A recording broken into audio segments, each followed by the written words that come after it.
وهكذا فأنا أوجه هذه الرسالة من خلال هذا المنبر لإخواني ألا نترك ورد القرآن. من جمع الله القرآن في قلبه فلا أقل من 3 أجزاء 10 أيام. أنت حافظ لكتاب الله 10 أيام أقل القليل، أقل نسبة، والأسبوع أفضل. أن تختم في كل أسبوع مرة أفضل. ولكن بركة القرآن الحمد لله، يعني أسبوع شيء طيب جدا. وإذا كان هذا صعب عليك، يعني هي 4 أجزاء وشوية، يعني ساعة وقليل من 24 ساعة، خذ ساعة ونصف للقرآن وخذ الباقي لحاجاتك أنت ونومك وأكلك وشربك. فإذا أبيت إلا أن تقرأ 3 أجزاء فتختم في كل 10 أيام، والله يا إخوانا يعني بركة الورد القرآني مشاهدة.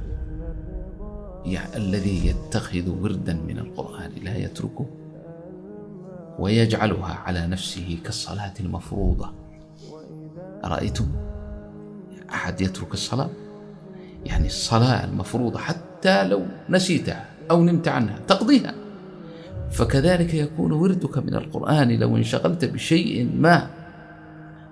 يعني أنا حقيقة بعض المرات للفائدة يجوز البوح ببعض الأسرار، فيأتي بعض المرات نهاية الأسبوع مثلا يوم الخميس بالليل لازم أنا أختم زين، يأتي وقد تراكم علي بسبب انشغال، كان شغالنا بعض المسابقات أو كذا، فأجد نفسي في ليلة أريد أن أختم علي أن أقرأ ممكن 15 جزء، فلا أذوق هذه الليلة نوما أبدا، لا بد أن أختم، ولا بد أن تطلع علي شمس يوم الجمعة وقد ختمت. فتجعل على نفسك عزيمة لا تتركه.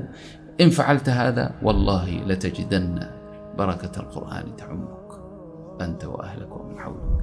والله يرزقني وإياكم إن شاء الله. اللهم إن فعلت هذا والله لتجدن بركة